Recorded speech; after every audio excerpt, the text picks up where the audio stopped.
Todo mundo me ouve? Boa noite a todos. Obrigado, Gisele, pela prece. Só vou falar um pouquinho que não é retrato da felicidade, mas para a felicidade. E vocês vão entender o porquê. Logo mais. Deixa eu só pegar aqui. Bom, nós temos várias obras da doutrina espírita e elas começam com as doutrinas básicas. Elas começam pelo Livro dos Espíritos e vai tendo várias perguntas ali. Exatamente 1019 perguntas. Vocês podem me corrigir. E essas perguntas, elas abrangem o geral, o escopo da vida em torno de todo o tempo, geral. Mas temos as outras obras que se aprofundam nos temas, né? Então vai se especializar em cada um dos temas. Então temos o Evangelho segundo o Espiritismo, temos a Gênese, o Livro dos Médiuns e temos o Céu e o Inferno, que será a nossa obra de hoje. O Céu e o Inferno. Essa obra ela foi publicada em 1865. É o quarto livro da codificação espírita e o título faz referência às crenças populares sobre destinos eternos, aonde Kardec nos mostra que o céu e o inferno não são lugares, mas são estados do espírito. Beleza? Ok. Falando nisso, tem duas partes desta obra. A primeira fala sobre a justiça divina. E o que ela vai abranger? Ela vai se aprofundar nas questões aproximadamente 886 e a 1008. As questões adiante fala sobre outros temas ali. Até umas indagações para nós mesmos. E o que vai abordar nessa obra? Que eu sugiro que todos leiam, é por isso que eu estou falando dela hoje. A natureza do futuro dos espíritos, o que acontece após a morte do corpo físico. Eu acho que é uma das questões que muitos que vêm à casa espírita pensam, refletem e talvez não conheçam e saibam que isso está na obra básica, o Céu e o Inferno. Tudo isso é dito lá. É claro que não é uma leitura tão simples, nem tão aconchegante de se ler, mas estimamos que todos leiam. As penas e gozos espirituais, ou seja, as consequências naturais das nossas ações, o estado de perturbação, a confusão que muitos espíritos experienciam ao desencarnarem, e aqui, normalmente, o estado de perturbação, ele é para todos. As exceções são os que não têm esse estado de perturbação. Mas fiquem tranquilos, a gente vai falar um pouquinho disso. As diferentes categorias de mundos espirituais, então todo mundo fala do mundo de provas e expiações, o mundo primitivo, e lá aborda isso também. Assim como também as reencarnações como instrumento de progresso. Como que nós progredimos ao longo das nossas existências. Então essa primeira parte, ela é teórica e também doutrinária. O Kardec apresenta princípios gerais da justiça divina e explica que Deus ele não castiga ou recompensa arbitrariamente, mas que cada espírito colhe o que semeou. O inferno é o sofrimento moral que o espírito causa a si mesmo por sua própria imperfeição. E o céu é a paz e a felicidade que resultam do amor, da caridade e do conhecimento da verdade. Ou seja, quanto mais conhecimento nós temos, mais paz, mais felicidade nós conseguimos promover para nós mesmos. E quanto mais ignorantes nós somos, infelizmente causamos para nós o que nós chamamos de inferno, ou seja, sofrimento para nós mesmos. E aí nós chegamos na segunda parte. Como eu disse, a obra é dividida em duas partes. A primeira é teórica e a segunda ela é prática. São os exemplos.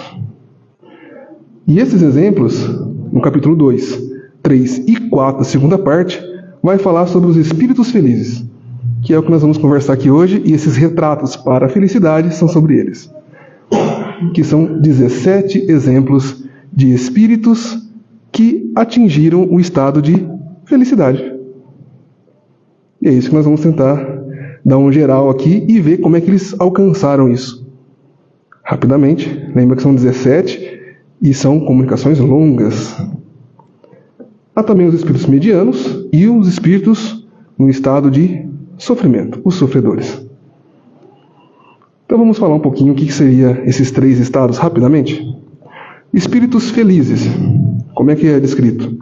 Aqueles que pela prática do bem, resignação, caridade e fé na vida futura, despertam no mundo espiritual em estado de paz, de lucidez e bem-aventurança. São espíritos que já assimilaram os princípios do bem. Há os espíritos medianos. São aqueles que sofreram, mas já buscaram a mudança e se regeneraram. Aqueles que, após passar por períodos de sofrimento e expiação, conseguiram se elevar moralmente e alcançar um estado melhor. Demonstram que nenhum estado é definitivo e que o progresso é sempre possível. Questão 116 do Livro dos Espíritos. Há algum espírito que vai permanecer na ignorância para sempre? Não, pois todos têm como objetivo principal a perfeição. E antes da perfeição temos os mundos felizes, então, antes de ser perfeitos, seremos felizes. Ok? Isso não é promessa, isso é uma afirmação dos espíritos superiores para nós. E temos os espíritos sofredores. Espero que ninguém aqui ou ninguém online esteja nesse estado ou tenha afinidade com essas situações. Mas são aqueles que por vícios, egoísmo, crueldade ou ignorância durante a vida encontram-se no estado de perturbação, sofrimento e confusão após a desencarnação. São espíritos que ainda não compreenderam a lei de amor e de caridade.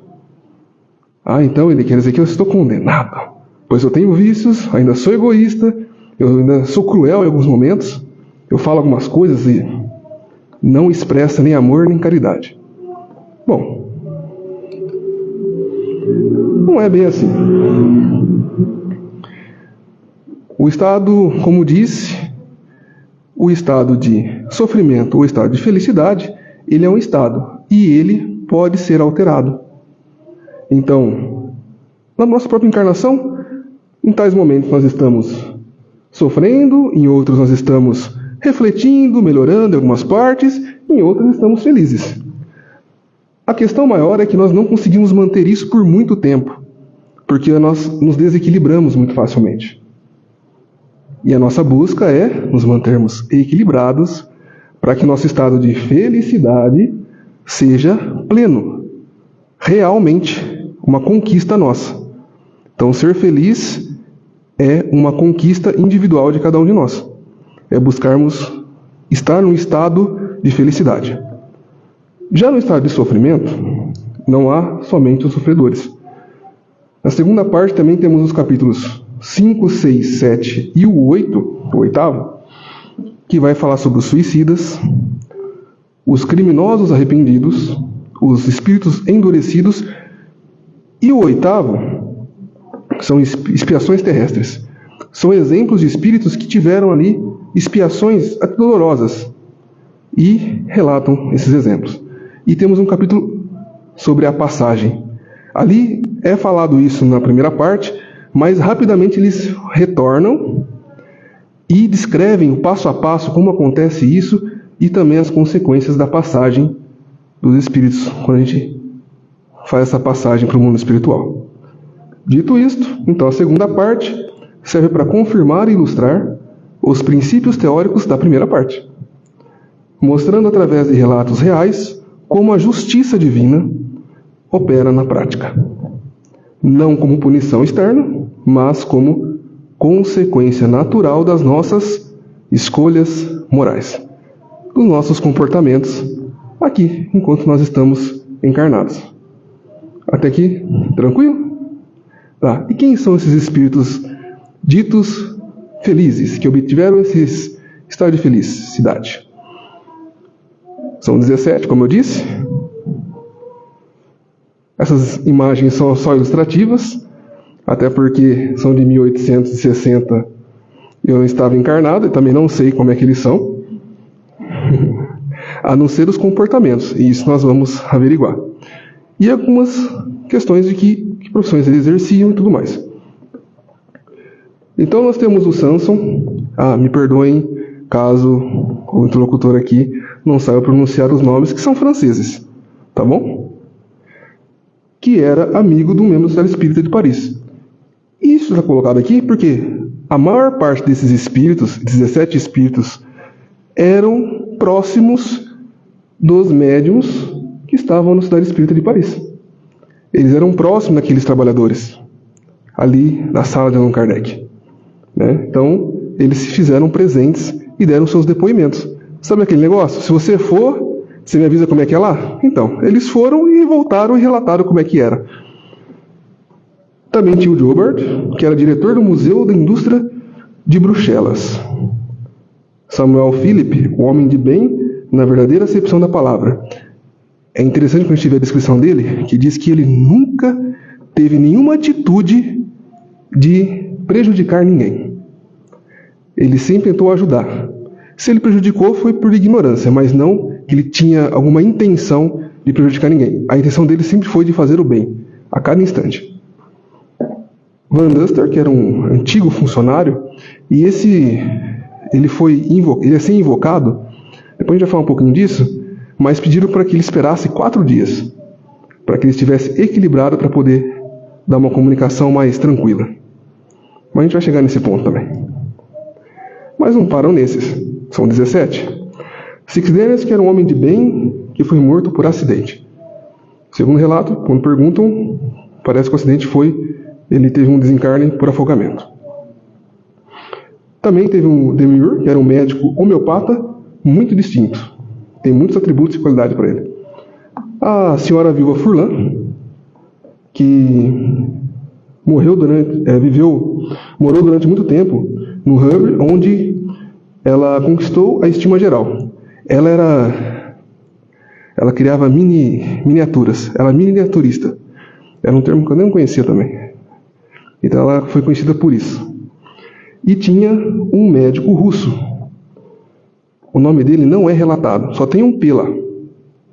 Devia ser uma pessoa muito conhecido, então para preservar não colocaram o nome desse médico russo, mas que ele era distinto pelas suas eminentes qualidades morais e também seu saber, né? Qualidades que a gente sempre busca, moral e o intelecto. Também tínhamos o Bernardin, um trabalhador que buscava o sustento da família. Esse Bernardin é interessante, porque ele era um espírito que ele se diz esquecido. Quando ele desencarnou, ele fala que ele viveu por volta do século XIII, ali. Então já não era o século XVII. Mas que ele teve outra encarnação posterior a essa, na qual ele serviu ao Senhor. Então ele teve algum fato religioso ali que ele viveu e se dedicou a isso.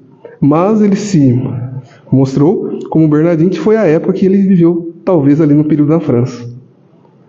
E tinha a Condessa Paula, uma condessa entre esses espíritos felizes, que era bela, jovem, rica e de família ilustre. E além disso, disse que ela era um modelo tanto intelectual quanto de boas qualidades morais. Nossa, um espírito quase perfeito. Mas não, ela nasceu uma estrutura muito boa, mas as qualidades ela conquistou, né? E tinha o Jean Renaud, que também era um membro da Sociedade Espírita de Paris. E a comunicação foi espontânea. Eu até coloquei isso aqui para lembrar, porque todas as comunicações, em sua maioria, eles invocavam esses espíritos. Invocar é quando você chama um espírito para se comunicar. Mas alguns deles, como o Jean Renaud, ele se colocou voluntariamente na comunicação ali. Ele espontaneamente se manifestou no grupo de trabalho. Ele não aguardou que o convocassem para lá. Também tinha Antônio Cousteau, que também era membro da Sociedade Espírita de Paris, e aqui eu coloquei, acho que é uma questão para diferenciá-lo, foi sepultado em vala comum no cemitério de Montemor. Ou seja, nem todos tinham o prestígio que nós imaginamos, né? Também tinha a Emma Livre, que foi uma jovem mulher morta, em consequência de um acidente causado pelo fogo, após cruéis sofrimentos. Ele não vai falar sobre o sofrimento, sobre as coisas? Pessoal, leiam o livro. Os relatos estão todos lá. O Dr. Vignal, que era antigo membro da Série Espírita de Paris também. Victor Leboeuf, um humilde trabalhador do Porto Havre, falecido aos 20 anos. Muito jovem. Anaïs Gourdon, que era também uma jovem mulher notável, pela doçura, caráter e pelas eminentes qualidades morais. E ela era filha de trabalhadores de mina. E o Maurice Gautran era filho único e faleceu aos 18 anos. E aqui tem um fato interessante. Ele é descrito como um jovem de intelecto muito alto, qualidades morais excelentes, e falece muito jovem. E talvez aqui nós tenhamos uma das primeiras comunicações ou cartas consoladoras da doutrina espírita, porque ele relata aos pais como ele está e ele consola os pais nesse relato. E eles colocam isso no livro Céu e Inferno. Então, agora que nós conhecemos os 17 personagens que nos deram um exemplo, né? Que comportamentos eles tinham em comum a todos? O que eles faziam? Um deles, como a doutrina espírita já professa, é a caridade ativa e abnegação. Todos praticaram o bem sem ostentação. A ostentação está aqui por um motivo, tá? Dr. Demiurge, por exemplo, sua bondade e sua caridade eram inesgotáveis. Esse termo aparece mais de uma vez. Não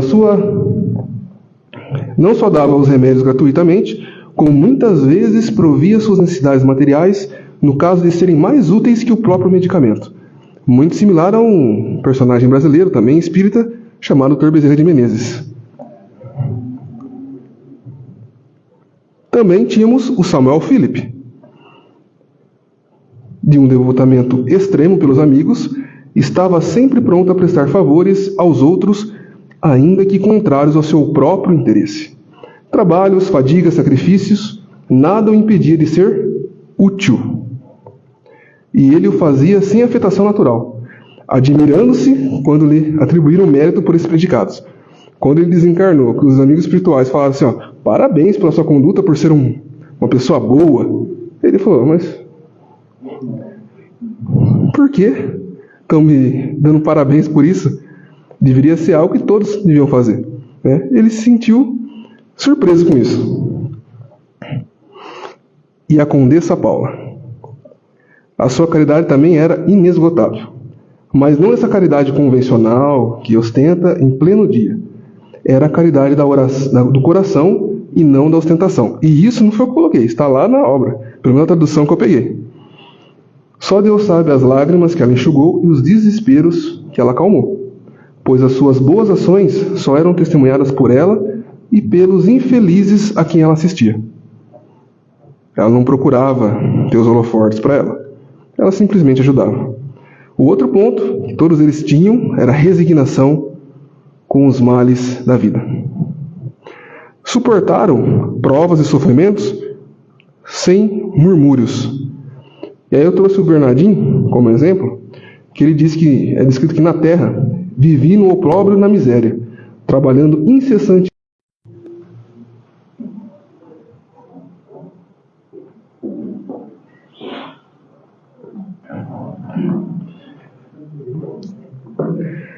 Retornei. Eu estava no Six Denners e fomos para a humildade. Então todos eles também tinham o requisito humildade entre si. Tinham essa característica. Nenhum se considerava eleito do Senhor. Jobardi disse, não acrediteis, porém, que eu me tenha tornado subitamente o eleito do Senhor. Não, estou entre os espíritos que, tendo abarcado um pouco, devem ainda aprender muito. Ou seja, mesmo ele estando equilibrado, ele ainda entendeu que ele tinha um caminho a percorrer e se colocou a aprender ainda. E quantos de nós ainda acham que nós sabemos tudo e não queremos mudar? Ficamos com o exemplo desses espíritos. E aí vocês podem perguntar, né?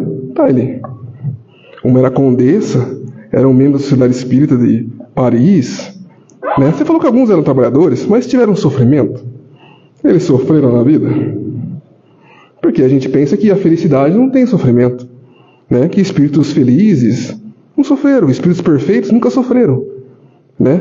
Nós sabemos que os espíritos não foram criados perfeitos. Todos fomos criados simples, ignorantes e passamos por processos, incluindo de sofrimento. Então, cabe a nós eliminarmos estar nesse processo de sofrimento. Somente a nós. Então, como que eles enfrentaram o sofrimento? Cada um desses espíritos enfrentou provas e dificuldades na vida terrena, mas souberam transformá-las em degrau para a felicidade. Por isso que não são retratos da felicidade ou de felicidade. São retratos para a felicidade. A gente vê a felicidade de alguém não quer dizer que não tenha sofrimento. A gente está vendo só a imagem. Mas seguir para a felicidade, ou seja, nos guiarmos para um estado feliz. É isso que esses espíritos, esses exemplos nos trazem, né? E a exemplo disso, trouxe 2. Tinha 10, coloquei 2. Anaís Gourdon.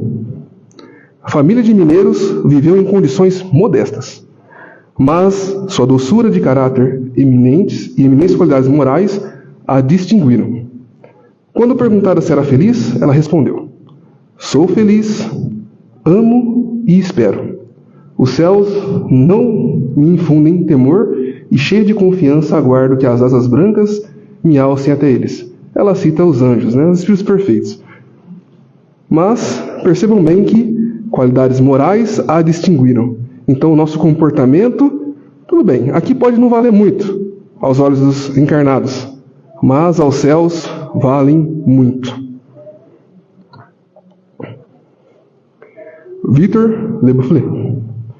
Trabalhou duro para sustentar a família e a sua mãe. Sofreu uma dolorosa enfermidade e faleceu aos 20 anos.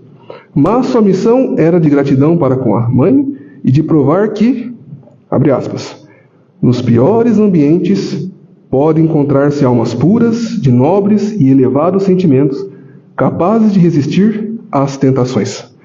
Então, aqui no mundo, teremos sim tentações, sofrimentos, mas nós podemos ter uma perspectiva diferente e observar as coisas boas que o mundo tem. E era isso que eles faziam. Então, a lição comum de todos eles é de transformar suas dificuldades em oportunidades de crescimento moral. Não se rebelaram, não se amarguraram, mas praticaram o bem apesar das provas. E nem sempre as provas foram fáceis, mas continuaram trabalhando e se guiando pelo bem. E quando encarnados? Que atitudes eles semeavam durante a sua encarnação?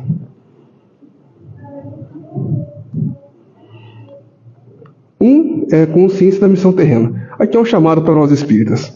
A viúva Furlan, antes de morrer, disse a si mesma: tu és espírita, esquece a terra, prepara-te para a transformação do teu ser. Ela já vivia com os olhos voltados para o porvir, para o mundo espiritual. E quantas vezes a gente esquece disso? A gente esquece que nós estamos encarnados, que nós não somos somente essa matéria aqui. Nós somos um espírito eterno. E às vezes nós damos mais valor para as coisas da terra do que aquilo que o espírito realmente vai levar, que são as qualidades morais. Resignação ativa. Não é passividade, mas a aceitação consciente das provas. Samuel Philip escreve: extraída do conhecimento do Espiritismo uma fé ardente na vida futura e uma grande resignação aos males da vida terrestre, que seria uma tolerância aos infortúnios que nos acontecem. Né? Nós vamos receber de alguns espíritos superiores que nós somos muito melindrosos. A qualquer coisa nós estamos reclamando, afetando, mas quando nós cometemos o mal, queremos a misericórdia. Né? Então, nós temos que buscar ser um pouco mais resilientes, né, do que isso. Caridade praticada no cotidiano. Não só nos grandes eventos. Cotidiano, no dia a dia. Dr. Demiurge não esperava ocasiões especiais. Cada consulta era um ato de amor. Então, sempre que podia ajudar, ele ajudava. E a Condessa Paula sabia, sobretudo, descobrir os infortúnios ocultos, que são os mais pungentes, socorrendo-os com a delicadeza que reergue moralmente e ajudando em vez de rebaixá-lo. Ou seja, ela ajudava sem nem a pessoa perceber. Ela sabia, ela via a necessidade, ela ia lá e acolhia. Ela ia lá e ajudava. Materialmente, comportalmente, às vezes uma palavra, um pensamento, uma prece. Então, não precisava necessariamente ela, às vezes, mexer com a dignidade da pessoa. Estou te ajudando. Não, ela ia e sutilmente ajudava. Fé que se traduz em obras. Tanto Joubert quanto o Dr. Lemur não eram apenas crentes e trabalhadores do Espiritismo. Disse Joubert: apliquei-me a discernir o que era verdadeiro. Quando Kardec nos diz, questionai, como é que nós vamos questionar se nós não estudamos, se nós não sabemos o que questionar? Precisamos, então, aprender, participar e trabalhar também. Eu posso saber que eu tenho que fazer o bem, mas se eu não coloco isso a trabalho, de nada adianta. Eu não vou lembrar agora qual deles, me perdoem, são 17, mas alguns deles disse assim. Ele diz que ele não era um instruído do Espiritismo, ele era um praticante. Então ele ia lá e praticava, mas ele não era tão instruído, ele estava praticando. Perdão e benevolência. A viúva Furlan afastou todo o ressentimento contra os que a ofenderam. Os que lhe haviam pago com ingratidão, ela pagou sempre o mal com o bem e deixou a vida perdoando a todos, para se entregar da mesma à bondade e justiça de Deus. Então, nós temos pessoas que nos afrontam, sim, mas se nós queremos ser felizes, precisamos aprender a perdoar e relevar as questões com bondade. Simplicidade e honestidade. Samuel Philip era escrito que ele era dessa natureza de elite, que floresce à sombra, da qual ninguém fala e cujo esplendor não se reflete na terra. Então a gente é honesto, né? Nós temos uma vida simples e nós não damos valor a isso. Lembra que eu disse que o Samuel Philip ele se surpreende quando ele chega lá e eu fiz o bem, parabéns. E ele, mas por quê? Porque ser honesto, apesar de ser uma vida simples, era normal para ele, era natural, era a natureza dele. E a gente às vezes não percebe isso e não valoriza isso. E parece que passa desapercebido, tem gente que até desanima, né? Nossa, estou fazendo tudo certinho, mas parece que não tem aquele glamour das estrelas do futebol, né? Já que estamos com Copa do Mundo, dos artistas. Mas isso não reflete a verdadeira felicidade. A honestidade, comportamento moral adequado, sim. E aí nós chegamos, então, no desencarne. O desencarne ele varia de espírito para espírito. Na primeira parte vai falar sobre isso, né? Como é que acontece o desenlace. Tem uma parte que até é um pouco mais pesada a leitura, porque vai descrevendo o desenlace dos espíritos mais sofredores. Mas estamos falando de espíritos felizes. E como é que foi o desencarne deles? O primeiro ponto é o tempo de perturbação. Como disse, a maioria de nós terá um tempo de perturbação.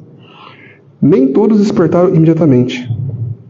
O período de perturbação variou conforme a preparação. Então vamos lá, descrição deles. A exemplo, Samuel e Joubert. Transições relativamente serenas. Van Duster teve uma perturbação longa e penosa. E aqui está o detalhe. Estou falando anteriormente. O Van Duster teve uma perturbação longa e penosa, de 4 dias. Se nós pegarmos o nosso lar, veremos, por exemplo, que André Luiz teve um sofrimento de 7 a 8 anos de sofrimento. A dele foi de 4 dias. E como é que a gente sabe disso? Eles queriam invocar esse irmão logo que ele desencarnou. E o guia, o mentor dele, falou assim, não, pera um pouquinho, porque ele precisa desse tempo para se equilibrar e que a comunicação dele seja mais proveitosa. Se ele se comunicar agora, vocês vão tirar dele uma oportunidade de se melhorar, né? E iam prejudicar esse momento dele. Então, é esperar os 4 dias, e depois de 4 dias, ele se comunica tranquilo, sereno, lúcido, tranquilamente. Six Denners ficou muito tempo antes de se reconhecer, mas foi como despertar de um sonho. Dr. Demiurge teve um pesado sono que chamamos de letargia e também despertou perto dos amigos. A Viúva Fulana dá uma descrição muito boa, leiam depois. Ela é muito grande, então eu não trouxe. Ela não passou por perturbação.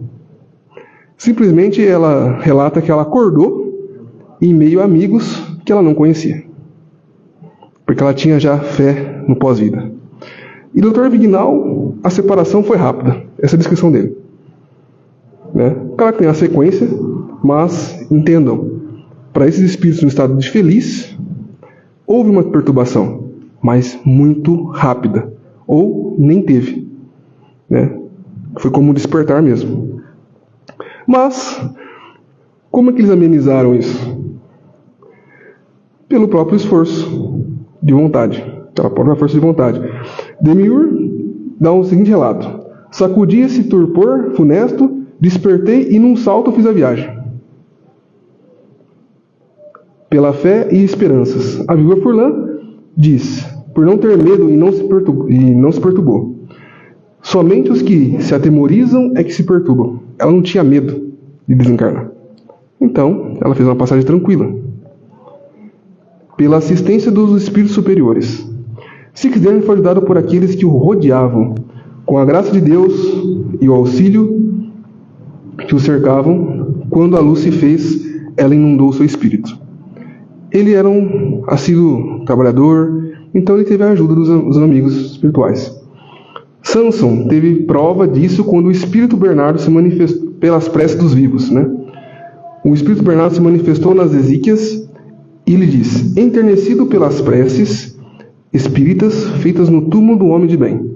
Então, a gente sempre fala, orem pelos desencarnados, aqueles que não podem mais orar. Às vezes estão em estado de perturbação e precisam das nossas preces. Esse é um dos exemplos. Pelo conhecimento prévio. Joubert, por ser espírita, já esperava as regiões reveladas pela crença. Então já tinha ali relatos, os irmãos falando, e ele já esperava. Espero ser recebido num bom lugar, por bons amigos espirituais.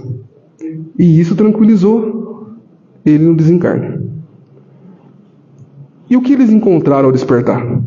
Porque a gente vê o filme de Ana Luísa e espera encontrar aquela cena, O céu escuro, irmãos na lama, aquela gritaria e tudo mais, Mas os espíritos em estado de feliz encontraram o quê? Liberdade e leveza. Joubert exclamou: ah, meus caros amigos, que inebriante é tirar o peso do corpo, que inebriante é abarcar o espaço. Já Demiurge disse: sou leve como um pássaro, que atravessa com um voo rápido o horizonte. Também encontraram juventude eterna. Não precisou de cirurgia, botox, nada. Demiurge escreve: não estou mais velho nem enfermo. Meu corpo não era senão um disfarce imposto. Sou jovem e belo. Belo dessa eterna juventude dos espíritos, cujas rugas jamais franzem o rosto, cujos cabelos não embranquecem com o passar do tempo. Ah, então ele, quando eu voltar, vou estar jovem e belo? Se estiver equilibrado, sim. Se não estiver, vai ficar com a imagem que tem mais afinidade, que já está acostumado, seja ela qual for. Esplendor indescritível. Joubert relata: eu vi o esplendor, mas não posso descrevê-lo. Sixdene diz: uma admiração espiritual que ultrapassa vosso entendimento. Então aqui eles não dão relatos mais precisos para nós do estado de felicidade que eles conseguiram ver. Relato como indescritível. Comunhão com amigos. Joubert encontrou todos os que invocamos, todos os irmãos que compartilharam nossos trabalhos. Então quem trabalha nas casas espíritas certamente encontrará alguns benfeitores ali que compartilharam alguns momentos, pois são trabalhadores também. Samuel Philippe: se eu os tivesse esquecido, seria indigno da felicidade de que gozo. Deus não recompensa o egoísmo. Ou seja, também encontrou amigos na qual ele ajudou em vida e também amigos que estavam desencarnados que ajudaram também.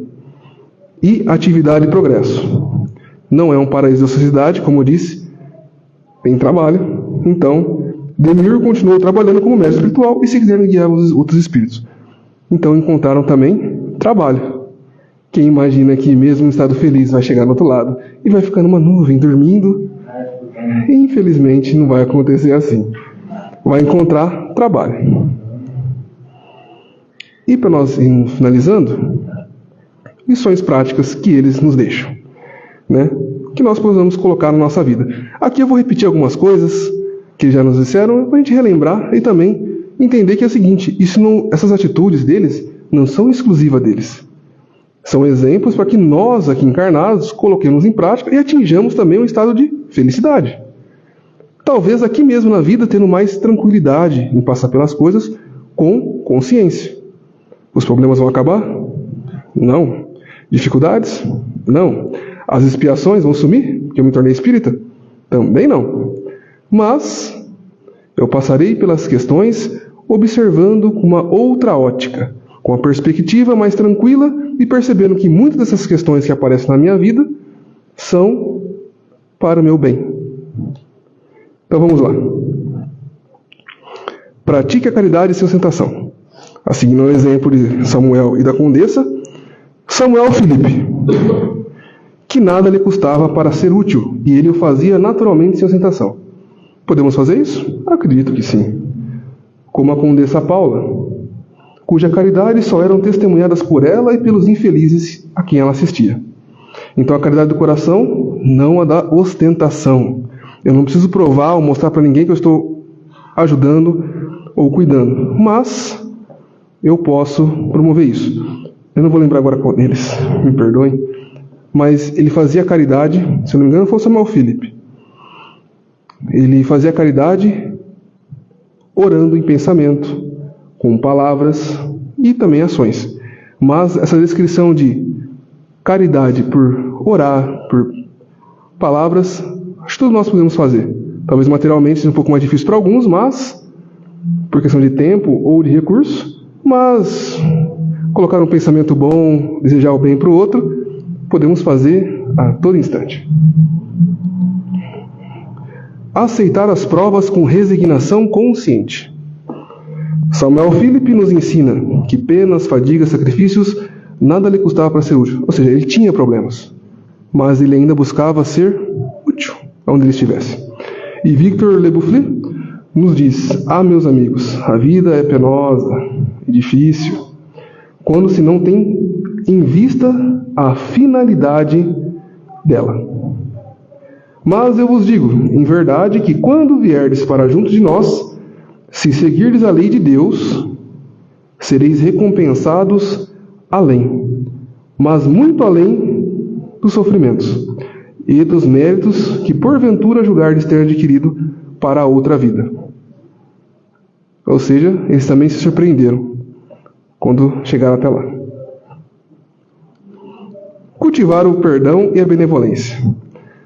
Como Samuel Felipe, nunca quis mal àqueles que lhe haviam feito mal.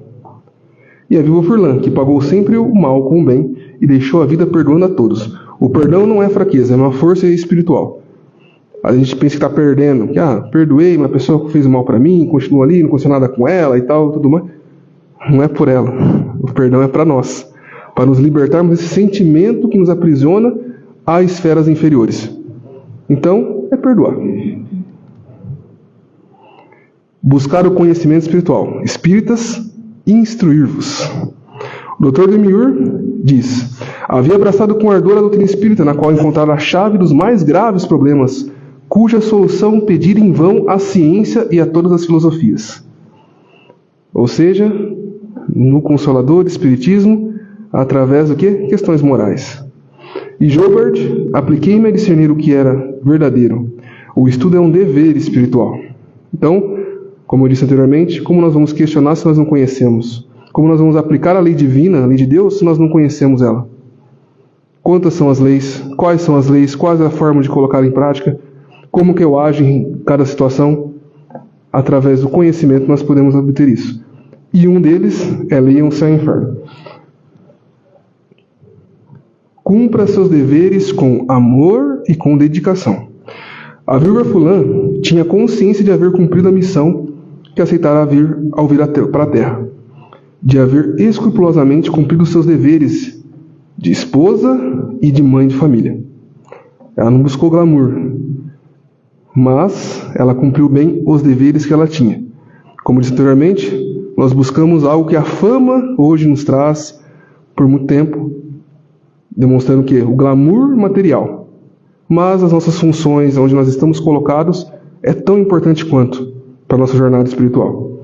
O Dr. Demiurge, apesar da idade avançada, relata-se que nenhuma fadiga lhe custava quando se tratava de ir cuidar de pobres doentes. Ou seja, o nosso esforço não é ao caso. As pessoas podem não ver, não reconhecer, mas o mundo espiritual tudo vê. Não tema a morte, prepare-se para ela. E nós espíritas, às vezes tememos a morte, a passagem, o desenlace nossa e dos nossos entes queridos. Mas se nós nos prepararmos com o quê? Conhecimento, com consciência, sabendo o porquê cada coisa acontece e tendo fé também naquilo que nos é instruído, certamente teremos uma tranquilidade maior. Como a viúva Furlan, quando gravemente doente, ela preparou-se para a transformação do seu ser, vê pelo pensamento a senda luminosa que a tua alma deve seguir ao deixar o corpo. A morte não é o fim, ela é a continuação. E a gente às vezes esquece disso, mesmo sendo espíritas, nós temos o temor da morte, e isso nos dá temor na vida. Não conseguimos viver porque temos medo da morte. Retornamos ao seja humilde, né? Como o Joubert nos adverte. Não acrediteis que eu me tenha tornado subitamente o eleito do Senhor. Não, estou entre os espíritos que, tendo abarcado um pouco, devem ainda aprender muito. A humildade é um fundamento do progresso. Ou seja, o que nós somos aqui, nós seremos lá. Não é, desencarnei. Tudo bem, para todos os encarnados, desencarnou, se tornou bonzinho. Mas, no mundo espiritual não é assim.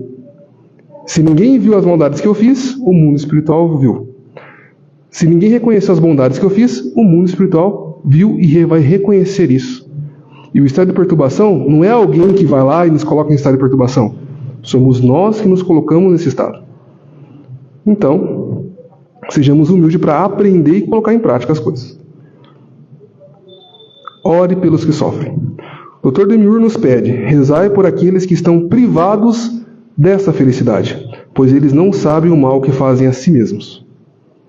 Então, recomenda-se que nós oremos por nós também, né? Nós podemos fazer isso, e também por aqueles que não podem orar. E Kardec acrescenta ainda, ao final desse relato, desse exemplo. É, pois, um erro repelirmos tais espíritos, que devemos encarar quais mendigos a pedirem esmola. Digamos, antes, é um espírito infeliz que os bons me enviam para o educar. Então nós podemos ajudar esses irmãos, orando por eles, orando com eles. Seja os encarnados, sentemos com eles, oremos com eles. Tem gente que não sabe orar? Tem gente que não sabe orar e não sabe os benefícios de uma boa oração. E lembre-se de que estamos sempre perto de quem amamos. A viúva Furlan disse aos filhos: o laço que nos unia na terra não se rompeu com a morte do corpo, pois não era envoltório que nos ligava, mas o espírito. É por aí que poderei, pela bondade do Onipotente, guiar-vos ainda e encorajar-vos em vossa jornada para nos reunirmos mais tarde. No relato dela, ela continua trabalhando, ajudando, como era a mãe, os seus filhos, próximo deles. Eli, quer dizer que todo espírito pode fazer isso? Esses espíritos são espíritos em estado de feliz, espíritos equilibrados. Nós percebemos, por exemplo, como no nosso lar, o exemplo daquela moça, aquela senhora que queria ver a família e tudo mais, mas ela não tinha mérito para isso. Ela não trabalhava, ela não se dedicava e não estudava. Então, é preciso estar equilibrado para que isso aconteça. Eles têm esses casos, esses espíritos felizes? Não, há outros, como por exemplo, o voo da gaivota, né, Violeta na Janela, que traz o espírito Patrícia. É um relato de um espírito em estado de feliz, que faz o seu desencarne com uma passagem muito tranquila. Então há outros relatos. Esses daqui estão nas obras básicas e talvez muitos não conheciam, então nós trazemos isso hoje. E para finalizar, o céu começará sempre em nós mesmos e o inferno tem o tamanho da rebeldia de cada um. Assim como Emmanuel diz no livro Justiça Divina, por Francisco Cândido Xavier, que é baseado no livro O Céu e o Inferno. Era isso que eu tinha para dizer para todos. Muito obrigado.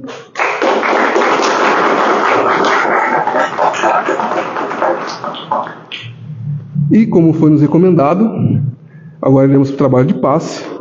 E o trabalho de passe ele requer que nós façamos uma prece individual, nos conectemos com o mundo espiritual. E para que nós chegamos até lá, nessa nova etapa também, convido a todos que aqui estão presentes, encarnados e desencarnados, presentes e online, no presente e no futuro, para que nós oremos. Que Deus, nosso Pai, que é tão bondoso e misericordioso a todos nós, que nos trouxe exemplos de felicidade, de amor, de caridade, exemplos a seguir, exemplos a colocarmos em prática, que nós possamos, através da nossa vida, colocarmos esses exemplos em nossas jornadas, para que nós sejamos felizes, ainda encarnados, mas também possamos fazer uma passagem tranquila quando desencarnados, que nós possamos levar a felicidade e a tranquilidade a todos, pela nossa prece, pelo nosso pensamento. Que assim seja.